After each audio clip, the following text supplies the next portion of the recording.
Assalamualaikum teman-teman, kenalin nama aku Atifaya Resida. NIM aku 2112512220. Jurusan aku Ilmu Komunikasi, aku ngambil di kelas 1 pagi. Di sini aku mau ngejelasin evolusi alat komunikasi dari zaman dulu sampai masa kini dan di masa depan. Masa prasejarah, sejarah perkembangan alat komunikasi. Masa prasejarah manusia telah menggunakan dan mengembangkan berbagai bentuk komunikasi dan informasi. Manusia mencoba menggunakan teknologi komunikasi berupa gambar yang menceritakan pengalaman kegiatan berburu pada dinding-dinding gua, berupa gambar yang menceritakan pengalaman kegiatan. Itu ditulis di dinding-dinding gua, terus kemudian menggunakan isyarat berupa bunyi untuk berkomunikasi dengan sesama dengan menggunakan genderang, trompet, api, dan asap untuk menyampaikan pesan jarak jauh. Contoh karakter huruf yang digunakan pada masa ini adalah piktograf dan hieroglif. Perubahan alat komunikasi zaman dahulu sampai zaman sekarang. Itu ya, yang pertama itu ada asap. Jadi asap itu adalah alat komunikasi jarak jauh yang pertama kali. Jadi orang-orang zaman dulu memanfaatkan asap itu sebagai media komunikasi. Asap dikenal sangat populer digunakan sebagai media komunikasi suku bangsa Indian di Amerika. Alat komunikasi ini bisa digunakan untuk mengirimkan suatu pesan rahasia pada teman ataupun lawan. Berkomunikasi dengan menggunakan asap tidak memiliki kode yang standar atau baku. Tuh. Nah, terus habis itu yang menggunakan komunikasi menggunakan asap ini itu ada di Amerika Utara, di mana asap itu dari bukit menandakan bahwa ada bahaya.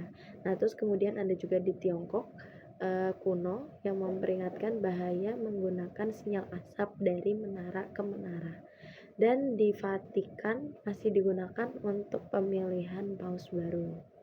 Kemudian komunikasi alat jauh yang kedua yaitu adalah burung merpati. Merupakan alat komunikasi dengan menggunakan burung merpati sebagai mengantar surat ataupun pesan. Merpati dipilih karena burung ini pintar, memiliki daya ingat kuat, kemampuan navigasi, dan naluri alamiah untuk kembali ke sarang. Metode ini berasal dari orang-orang Persia yang melatih burung-burung merpati.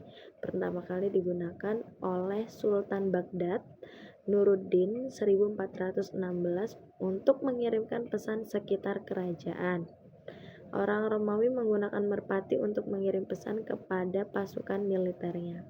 Orang Yunani memberitahukan pemenang Olimpiade melalui merpati pos pada masa Perang Dunia Pertama 1914 sampai 1918 pun pasukan Amerika menggunakan merpati pos untuk komunikasi. Kemudian yang ketiga itu ada telegraf. Telegraf itu merupakan alat untuk mengirim dan menerima pesan dari jarak jauh. Alat ini ditemukan oleh seorang warga Amerika, Samuel F.B. Morse bersama asistennya, Alexander Bain, pada tahun 1837. Pesan pertamanya dikirim pada 6 Januari 1838. Pesan yang dikirimkan oleh operator menggunakan kode Morse.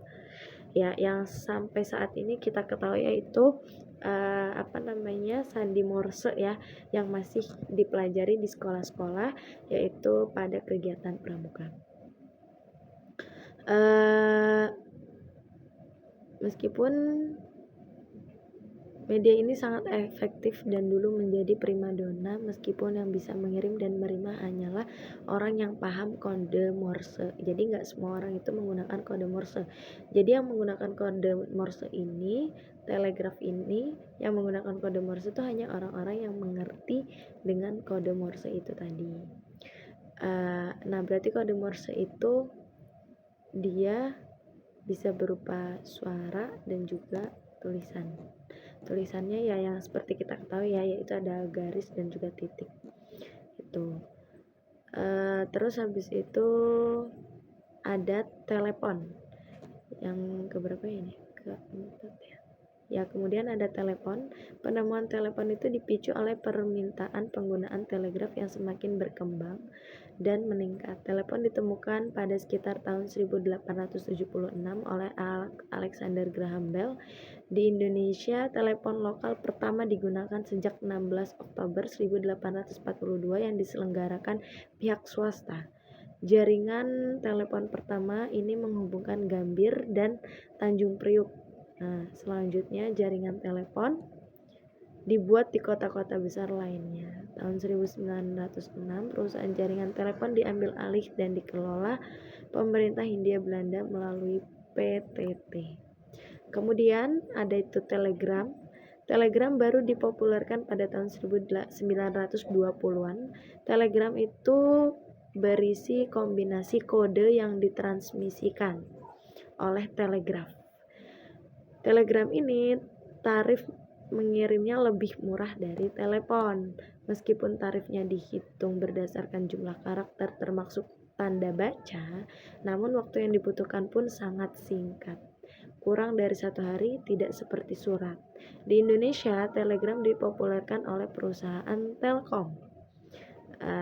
Ada 2 jenis telegram, telegram biasa dan indah. Telegram biasa itu berwarna biru muda, sedangkan telegram indah biasa dikirimkan pada hari-hari khusus seperti hari raya atau tahun baru. Kemudian ada pager. Apa itu pager? Pager atau radia panggil merupakan alat telekomunikasi untuk menyampaikan dan menerima pesan pendek. Sekarang mungkin sudah jarang ditemukan, tetapi alat ini masih sering dipakai untuk orang-orang yang bergerak di bidang jasa seperti jasa informasi dan informasi dari kesehatan. Pagar ditemukan pada tahun 1956 oleh Multitone Electronic di rumah sakit St. Thomas London oleh dokter-dokter yang sedang bertugas dan kondisi darurat. Sejak itu pagar semakin berkembang. Sebelum telepon seluler berkembang, pagar digunakan sebagai pengganti untuk layanan telepon lokal dan internasional. Di Indonesia, pagar muncul pada tahun 1997. Pelanggannya mencapai 800.000, namun karena harga perangkat yang terus-menerus melambung, pelanggan pun perlahan menurun. Kemudian ada telepon genggam. Telepon genggam tak terlepas dari perkembangan radio. Berawal pada tahun 1921, Departemen Kepolisian Detroit, Michigan mulai menggunakan telepon mobile satu arah. Kemudian tahun 1940, Galvin Manufacturing Corporation, sekarang Motorola, mengembangkan Handle Talk SGR 536 untuk keperluan komunikasi di medan perang saat Perang Dunia Kedua. Namun, penemuan telepon genggam yang sebenarnya terjadi pada tahun 1973 oleh Cooper dari Motorola Corp. Telepon ini kemudian dikenal sebagai telepon genggam generasi pertama atau 1G. Dari model inilah kemudian muncul telepon genggam berikutnya. Pada tahun 1990-an, generasi kedua atau 2G muncul dengan teknologi GSM dan CDMA. Teknologi ini dilengkapi dengan pesan suara, panggilan, tunggu, dan SMS atau short message service. Ukuran dan berat yang lebih kecil menjadi unggulan teknologi ini. Kini teknologi telepon genggam sudah mencapai generasi ketiga, yaitu 3G, dan keempat 4G. Teknologi ini memberikan jangkauan yang lebih luas lagi termasuk internet. Fitur telepon seluler pun bahkan mendekati fungsi PC. Bahkan untuk teknologi 4G memiliki heterogenitas jaringan hingga memungkinkan pengguna menggunakan beragam sistem kapan saja dan di mana saja. di Indonesia. Teknologi telepon genggam pertama kali hadir pada tahun 1984 berbasis teknologi Nordic Mobile Telephone atau NMT. Pesan instan ya, terakhir itu pesan instan atau instant messaging. Nah, pesan instant messaging ini tuh merupakan teknologi internet di mana para pengguna jaringan internet dapat mengirimkan pesan-pesan singkat pada saat yang bersamaan. Istilah pesan instan ini mengacu pada teknologi yang dipopulerkan oleh Amerika Online. Kemudian diikuti Yahoo, Google, dan Microsoft.